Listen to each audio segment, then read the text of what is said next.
I want to ask you this morning, what makes you happy?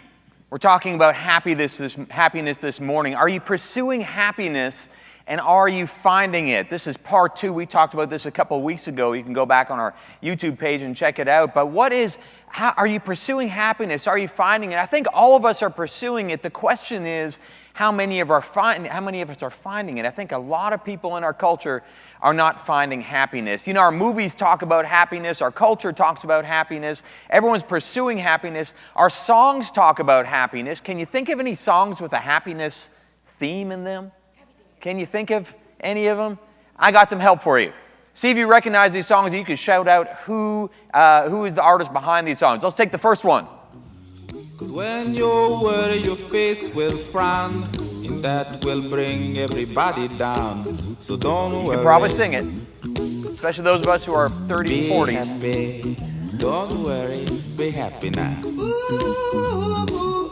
All right, who's got it? Anybody remember who that is? Don't worry. Not Bob Marley. Close. Bob Marley sings a lot about happiness. The Bobby part is right. It's Bobby McFerrin. We'll throw it on there. 1988. There we go. 1988. See if you can catch this next one. Monday, happy days. Tuesday, Wednesday, happy days. Thursday, Friday, happy days. Saturday, what a day. Rockin' all week with you. So maybe our students are wondering, like, I have no idea. I've never heard that song before. Right? Anybody who knows who sang that song? That's a tough one. Who sang that song? We're going to throw it on the screen here. Well, that's the Happy Days guys. It was sang by a guy named Pratt and McLean. No one knows who they are, but we sure remember the show, those of us who are maybe 30s and 40s. Let's hit the next one. Wash my sins away. Happy day. Oh, happy day. He taught me how.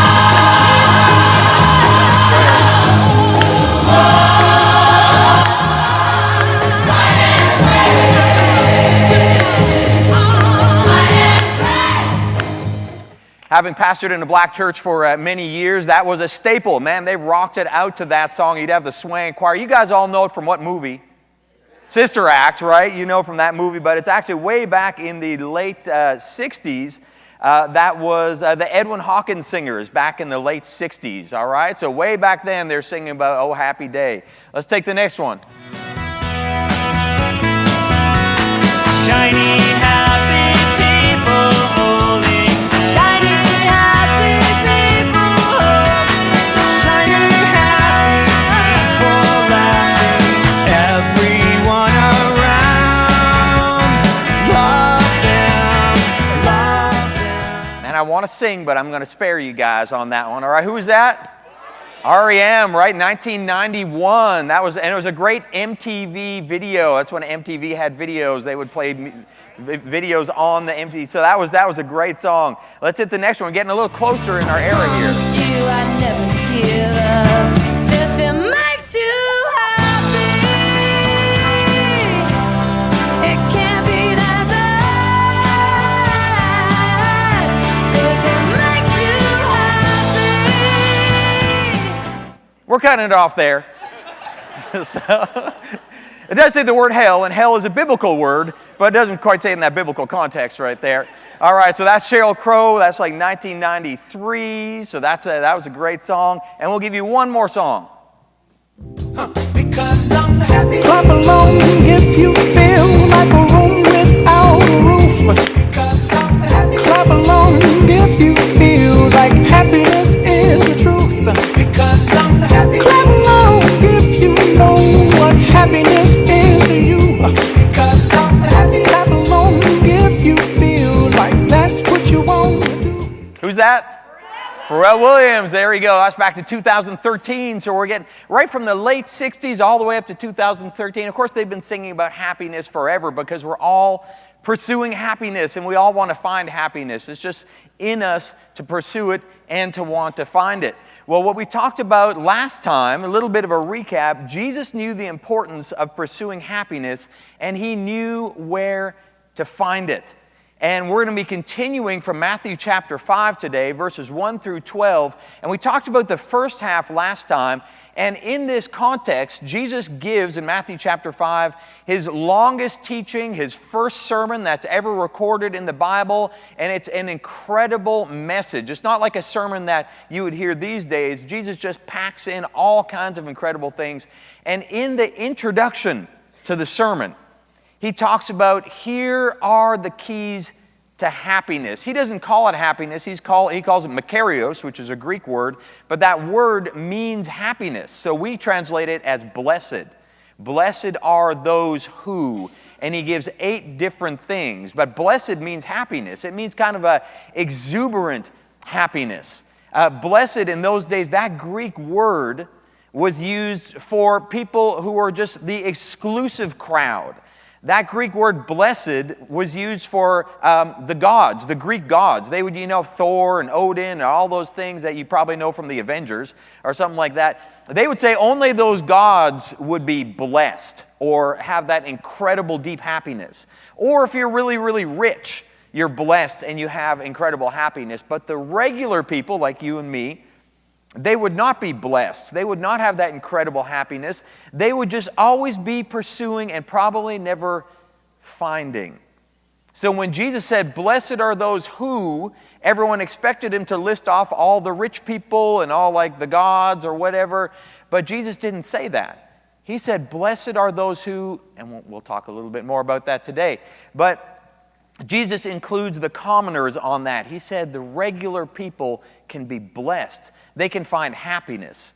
Even Thomas Jefferson didn't believe really that we could find happiness. He wrote the Declaration of Independence almost 250 years ago, and he said, you have these unalienable rights, the right to life, the right to liberty, and the right to the pursuit of happiness, because he actually didn't believe, him and this other guy, John Locke, they didn't really believe that it was just too complicated to find happiness. And here we are 250 years later, and we're still pursuing it, but are we finding it? Jesus gives us the secret to finding happiness. And what we talked about last time, happiness comes on the other side of hardship. And as I read these verses in just a little bit, you'll see Jesus mentions some really hard things that you will be extremely happy if you get to the other side of these extremely hard things. And so that was our secret from last time, one of the secrets to happiness. And today we're going to talk about the other secret. I'll tell you that in just a little bit. But when I think about my life, I just do a quick inventory. What are all the happiest times of my life? And with a quick inventory, a couple things pop to my mind. And forgive me if I'm redundant here. You might have heard these stories before. But the first thing, because it just happened this summer, I think about that Uganda trip. Man, that was an incredible trip. Why was it so incredible? Why was it so good? Why did I feel so happy after that trip? Well, we gave a lot to go on that trip. As a church, we gave part of our Christmas offering to build a church in the middle of the jungle in Uganda. And this church started to get built, and then we gave 10 days of our time and gave a whole bunch of our money and gave these unending hours on a flight to get down there to Uganda with 10 water lifers. And then we gave when we were there. We helped put the plaster on those walls. We did medical clinics out of that building that was being constructed. Half of us were constructing it, half of us were doing medical clinic out of it. It was hard work, and we gave it everything we could. We just gave it all to that process. And at the end, on that Sunday, the church opened, and we led in the congregation, and those African drums started going, and people started clapping and swinging and swaying and singing in the Lugandan language, and it was just pure African worship service. And man, you talk about happy. But there's a theme there. We gave generously and then received happiness. I think about the Haiti trip I did the year before, and it was the hardest mission trip of my life, and a whole bunch of water lifers went with me on that. We traveled across the ocean in a little fishing boat for like hours on end. We got to this little island. We went through a bumpy, dusty jungle trail in the back of like a box van for hours and hours and hours. We got there. We slept on the concrete. There were no windows. We were in the middle of the jungle. Tarantulas were crawling out of the outhouse. I mean, literally, tarantulas were crawling out of the outhouse. And man, it was hard work. And we treated hundreds and hundreds of people who hadn't seen a doctor in a year, and literally saved lives and told people about Jesus and prayed for hundreds and hundreds of people in the middle of that jungle on that little island off the coast of Haiti. And it was incredible. And it was so hard. It was the hardest mission trip I've ever been on. And yet at the end, we were so happy. And everyone said, when are we going back? It's going to be incredible when we go back to this. Happiness. It was on the other end of giving and generosity. I think of a guy named Solomon, and that's kind of a blast from the past. A guy named Solomon, back when I was 21 years old, I moved from my little Christian town into the highest crime neighborhood in Canada. And this kid was at my door all the time. He was about 14 at the time. His brother had just been killed in a gang fight. We had a ministry in that neighborhood. And Solomon was at my door all the time because his mom was a drug addict and his dad was semi-homeless. He would come home from school and his dad would have a shopping cart with all his belongings, and they were just moving to a different place, and they were just kind of squatting wherever they could go. And Solomon didn't pass a grade in high school for years. He failed everything, because how can you do your homework if you don't even know where you're going to live and whether you're going to get food or not? But we gave to Solomon. He went on our camping trips. He went on our youth retreats. He came to our Bible studies. He came to my house. We gave him food. At 16, he was on his own with a buddy of his. They were living in an apartment, and his buddy was murdered on Christmas Eve, right? And so we just gave to Solomon. Eventually, my relatives said, well, we'll take him in, and he can just come and live at our place. And when he lived in that solid home of my cousins, he lived in their home with a great solid family and never failed a grade again. Finished high school. Went on to Bible college. And when I moved to North Carolina, 12, 15, I don't know how long I've been here. When I moved from Canada to North Carolina, he took my job as a full-time minister there in that neighborhood. Now he's married, he's got 2 kids, right? Makes me happy. Isn't that awesome? So happiness comes on the other side of generosity. And generosity is basically when you give it all you've got.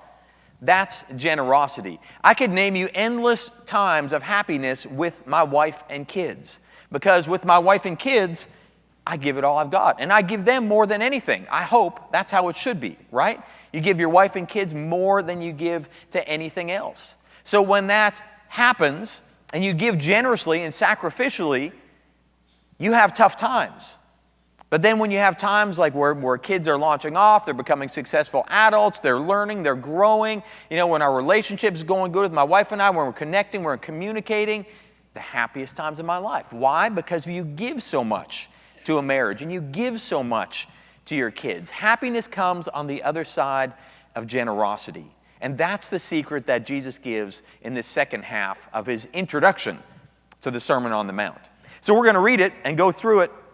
And you'll see when Jesus talks about it, how he's focused on hardship and generosity. And that's really the secret to happiness. So Matthew chapter 5, starting at verse 1, we'll recap a couple verses and then get right into this new section. So starting at chapter 1, he says this, "Blessed are the poor in spirit, for theirs is the kingdom of heaven. Blessed are those who mourn, for they will be comforted. Blessed are the meek, for they will inherit the earth. Blessed are those who hunger and thirst for righteousness, for they will be filled." That's what we talked about last time. And you can see the hardship, right? The poor in spirit. Blessed are those who mourn. That's hard. Blessed are those who hunger and thirst. That is hardship. Jesus is talking about you will be happy, deeply happy, when you go through hardship. Because on the other end of hardship, there can be incredible blessing and happiness if you just keep the faith and you trust in God to get you through the hardship. Happiness is on the other side. And now we'll go into the new part, the part that we didn't talk about. We left off last time. Blessed are the merciful, for they will be shown mercy. So being merciful, that's not a hardship. That's an attitude, right? So that's different from a hardship, but I would attend that being merciful is about being generous. Because when we give mercy, we are giving to other people. We are focusing on other people. So think about that term mercy. Now, as I studied this, they call them the Beatitudes. That's not really, that word's not in the Bible, but they call them the Beatitudes. These are the kind of attitudes that we're supposed to be, right? We're supposed to be merciful. That's supposed to be our attitude. And I studied each one of these words because I really wanted to get this right. So I went back and, okay, well, what is he originally saying, like in the Greek language? And what does he mean by merciful? Because when we think of these words, we think of them from our cultural context. When I think of mercy, I think about the mercy rule in sports. Do you know the mercy rule in sports? Those of you who are coaches and played on a team, you know the mercy rule, right? The mercy rule is if you are just beating that team down in points, right? And it's just a complete blowout. You're supposed to say, like, you know, the mercy rule. You guys, you're not going to win. This is just a blowout. I feel bad. We're humiliating you guys. We're winning by such a wide margin that we're just calling the game. It doesn't even pay to continue to play, right? So it made me think of the women's soccer team this year in the World Cup. Did anybody watch the women's soccer team? You heard about it on the news maybe. So it was a big deal. The World Cup was this last year, and the women's soccer team from the U.S. was just dominating. I mean, they were just winning everything. And they were playing against Thailand, and they were just beating them down. And they did not do the mercy rule. They showed no mercy on Thailand. And I just thought about the mercy rule. I'm just like, aren't you going to just call the game already? I mean, this is ridiculous. And they got some flack for this, the women's team. Every time they would score a goal, they would celebrate like it was like the winning goal for the whole game. Every time. 13 times in a row. They would just, celebrate and just high five and do a little dance for every... And so they got a bit of critique because they had no mercy. They were merciless on Thailand, right? They probably should have called the game, right? The poor Thailand people, they were just beat down. That's the mercy rule. But Jesus has a little bit of a different take on this, right? Jesus' take, they played the game. They could have done the mercy rule and go, hey, we win. But Jesus said, mercy isn't just stopping short of humiliating somebody. It's not really what mercy is about. Maybe that's what we think when we think about the mercy rule. Let's just not humiliate them, but we'll walk away very victorious. But Jesus said, no, mercy is about showing active kindness to people. Mercy is not about sitting back and not humiliating people. Mercy is about stepping forward and just being active in your kindness to people. So mercy, if we look at the Bahamas, who just went through a hurricane, we could say oh, God bless you guys, you're in our thoughts and prayers. That wouldn't really be merciful. That's just talk, right? Merciful would be like, how can I help? Like Samaritan's Purse. They were like the first ones on the ground with water and with supplies, and they were like, clear the runway, our planes are coming in, we're bringing supplies. That's the merciful that Jesus has talked about. It's active kindness. Not passive sitting back and just saying, oh, we're just going to have mercy.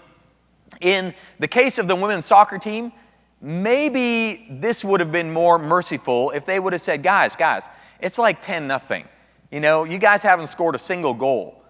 Can we just stop the game and maybe let's do some coaching for a little bit? Right? We will teach you how to play soccer. Right? Why don't we stay afterwards and we'll go through some drills together so your next game will be better. That would have been active mercy. That would have been a little bit more what Jesus was talking about. That's who he's calling us to be. Be merciful. Be active in your kindness towards other people. Blessed are you. You will have so much happiness when you can be merciful to people and have active kindness to people. He goes on, he says, blessed are the pure in heart, for they will see God. And when I think of pure in heart, I think hey, those are those people who do no sin, right? Those are those people who are pure and perfect. And that's not really what Jesus is getting at here. He's not saying blessed are those who are perfect, or blessed are those who never sin. He's saying, blessed are those who have the right motives on the inside. And he's saying, he would say in his ministry, unlike the Pharisees were the opposite of the pure in heart. Because the Pharisees, they looked good on the outside, but on the inside, they were terrible, right? They were selfish. They were greedy. And Jesus says, you've got to start from the inside. Be pure on the inside. And it's not about never sinning and about being perfect. It's about what your attitude is in your heart. Are you selfish? Are you selfless and focused in on other people? Listen to what he said about the Pharisees. He says this in Matthew 23. It's a little ways on. He says, those Pharisees, they're like whitewashed tombs, which look beautiful on the outside, but the inside are full of everything unclean. So the Pharisees, because they're greedy and wicked and always thinking about themselves and they're judgmental, they are unclean in their heart. You're not supposed to be like that. You be pure of heart. Have your motives right. On the outside, they appear to be people as righteous, but on the inside, they're just full of hypocrisy and wickedness. So happiness starts from your heart. What are your motives? Are you right on the inside? Are you listening to God's great commandment of love God with all your heart, soul, mind, and strength, and love others like you love yourselves? Or are you just thinking, I just want to love myself? Here's how the Message puts that beatitude.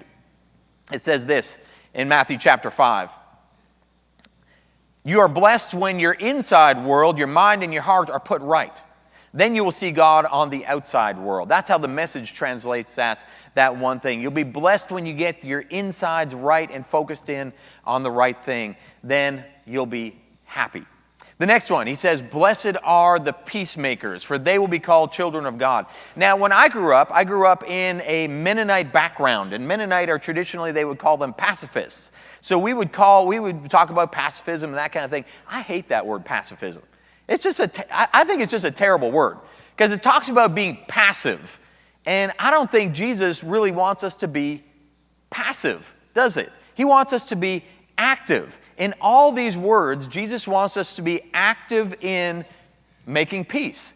So I don't like that word pacifist. I like peacemakers because that is an active sense in the word. And I believe that we're called to be peacemakers following the Prince of Peace.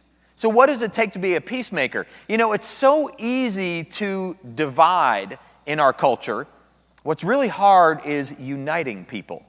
It's easy to divide, it's hard to unite. And this word, again, I looked at, what is this peacemakers? What does that mean in the Greek? The Greek word is only used once in the whole Bible, and that's right here. It's translated into peacemakers. But it has that sense of unifying people, of bringing people together instead of dividing people. And this week I was up at ASU. I saw a great speaker who's an author of a book that I love, a guy named Brian Stevenson, and he wrote a book called Just Mercy. There's a big movie coming out this fall of his life. He's an African-American lawyer who works on justice issues.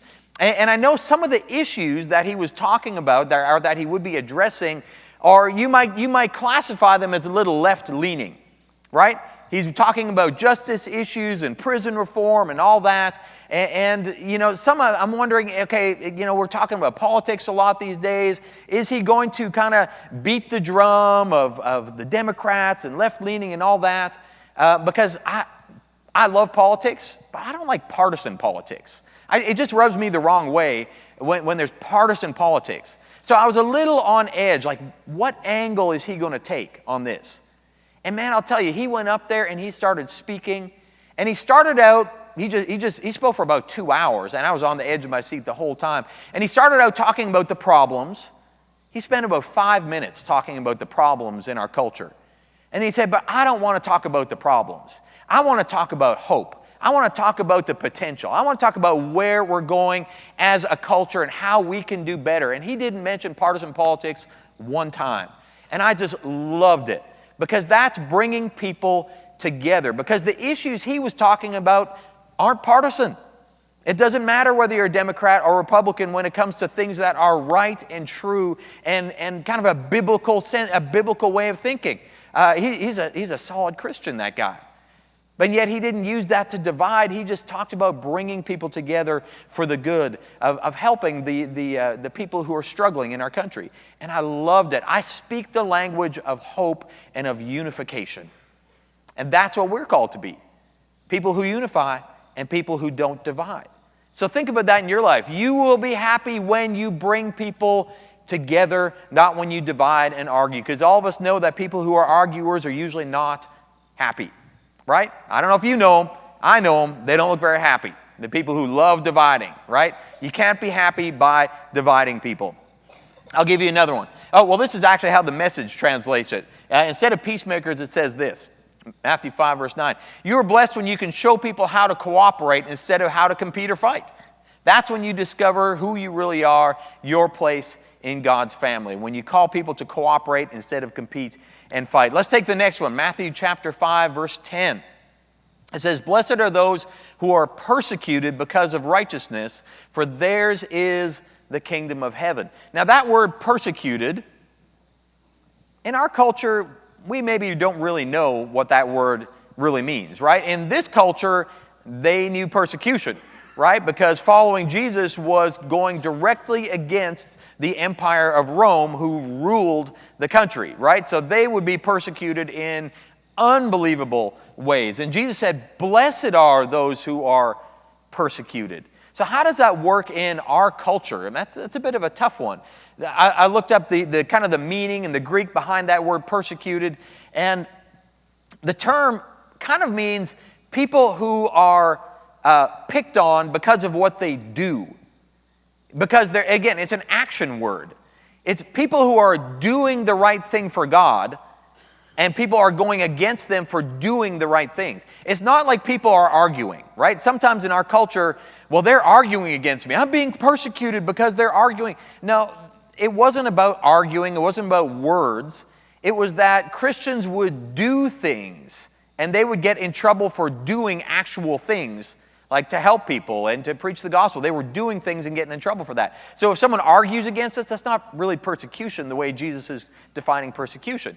Another favorite author of mine is a guy named Shane Claiborne. He wrote a book called Irresistible Revolution. He lives in Philadelphia, and he's got this great story. He moved right, kind of like me. I relate to him because when he was really young, he moved from a little community into the heart of a high crime neighborhood. He moved from a little community into the heart of Philadelphia. There was high crime there. He made friends with all the homeless people. He felt called to that ministry, and he had tons of homeless friends. And then the city, the mayor at that time said, we are going to make it illegal to feed the homeless in public. And we're going to make it illegal for the homeless to sleep in public. So he made basically homelessness illegal. And Shane Claiborne was like, these are all my friends. They sleep in the park. You know, they rely on that food. He says, this isn't right. So we're going to break the law. And so he planned a big worship service in Love Park, of all places. Philadelphia is the city of love. That's what Philadelphia means. It's from the Greek as well. And he said, this is just wrong because Jesus calls us to love the least of these. So he set this big worship service up in Love Park, and they played worship music, and they preached, and they fed the homeless grape juice and bread because they did communion. And then they said, you know what, this is going late.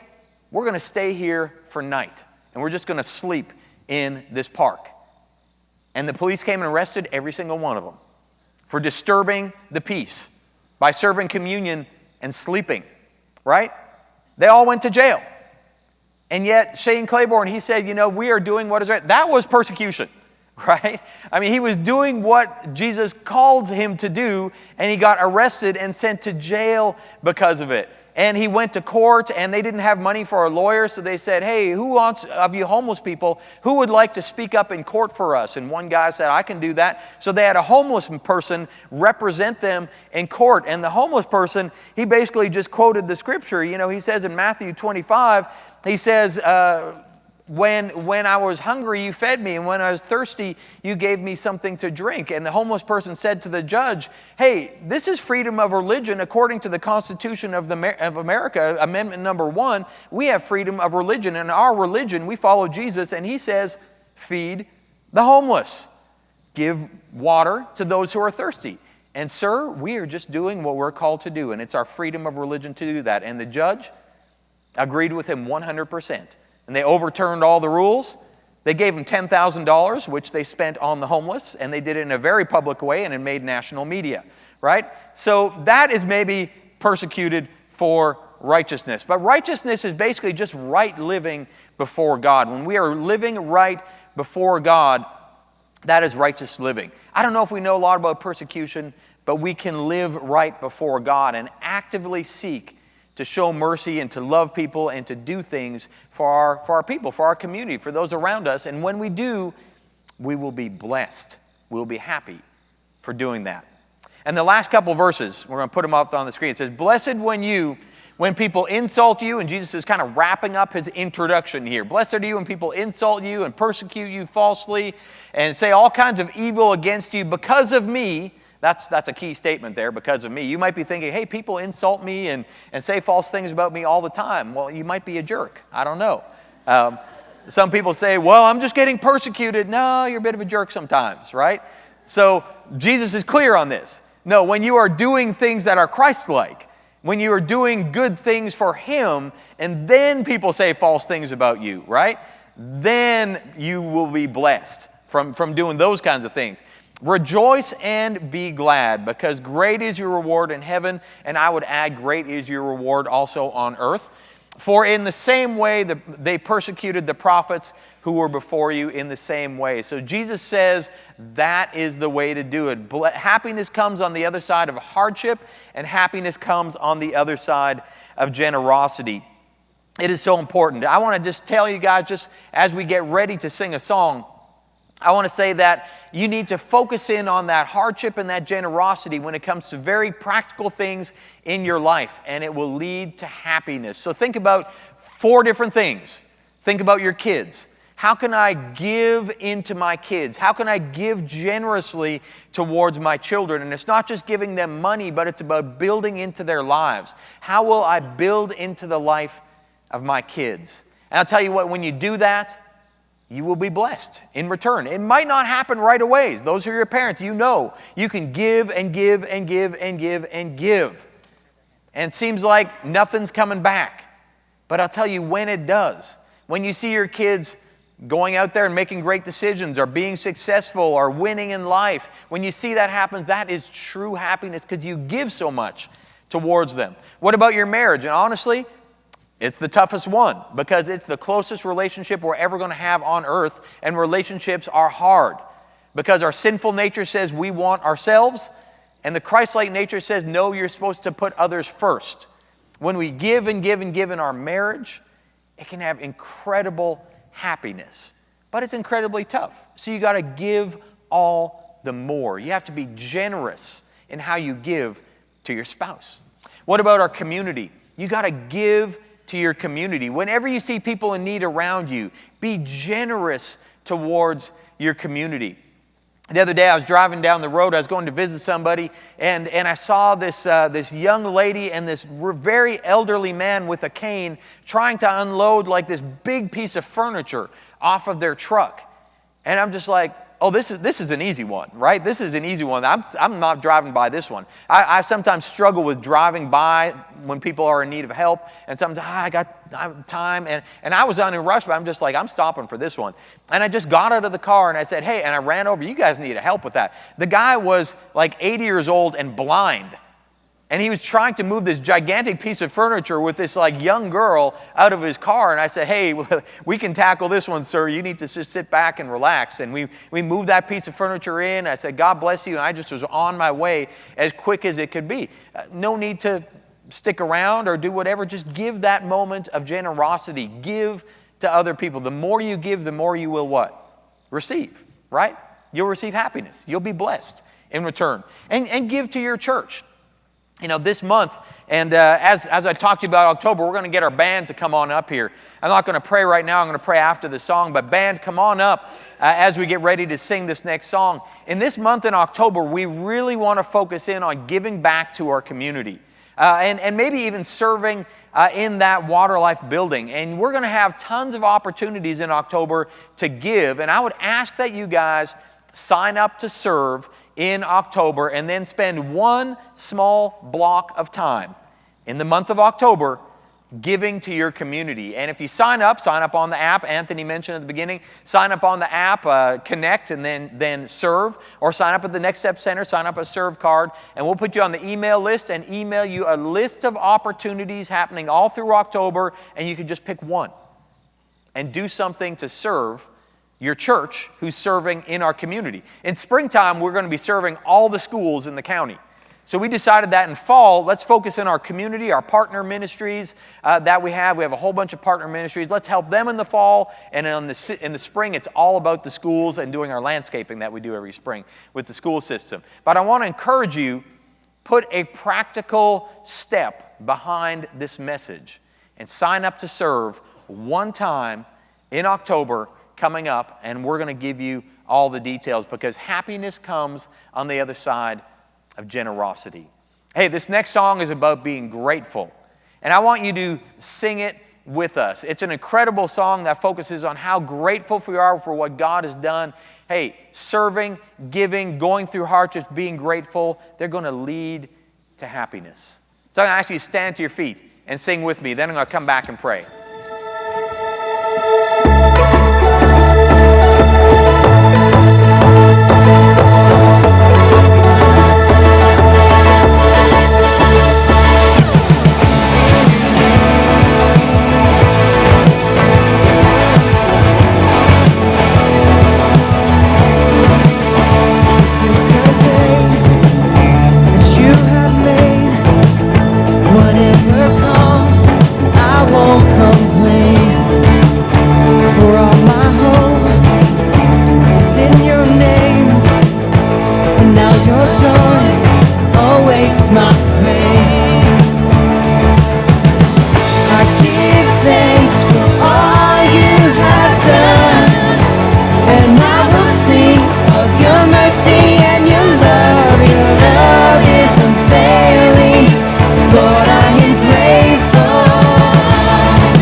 You can stay standing as we close in prayer. Hey, I just want to give you a challenge. Are you willing to do what it takes to pursue and be happy? Are you willing to not say it's about me, but happiness is about giving, it's about going through the hard things, it's about being generous? Are you willing to do that? Are you willing to show mercy? Are you willing to be a peacemaker? Are you willing to be pure in heart and strive for righteousness? Are you willing to try? I'll tell you, you could try on your own, but I'll tell you, when Jesus comes into your life, He gives you power. And the Holy Spirit gives you power to do these things because we're fighting against our sinful nature. So are you willing? Raise your hand if you're willing. Are you willing? Let me pray for you. God, I just thank you so much that these things are hard, but you promise that you will come into our lives. Your Holy Spirit will give us power to be the people we need to be. And not only is it going to lead to happiness, but it's going to transform our relationships and our community and our country if we're following after your recipe for happiness. So God, help us to do that in our lives. Help us to be generous this week and as a church through the month of October. We just pray this in Jesus' name. Help by saying amen. Amen. Guys, go out and be happy. It may seem crazy what I'm about to say. Sunshine, she's here, you can take a break. I'm a hot air balloon, I could go to space. With the air, like I don't care, baby, by the way. Because I'm happy. Clap along if you feel like a room without a roof. Because I'm happy. Clap along if you feel like happiness is the truth. Because I'm happy. Clap along if you know what happiness is to you. Hey, hey. Clap along if you feel like that's what you want to do. Here come bad news, talking this and that. Give me all you got and don't hold back. But I should probably warn you that I'll be fine. No offense to you, don't waste your time. Here's why. Because I'm happy. Clap along if you feel like a room without a roof. Because I'm happy. Clap along if you feel like happiness is the truth. Because I'm happy. Clap along if you know what happiness is to you. Hey, hey, hey. Clap along if you feel like that's what you wanna do. You bring me down, can't nothing bring me down. Love is too hard, bring me down, can't nothing. So bring me down, love is too bring me down, love is too bring me down, love is too hard.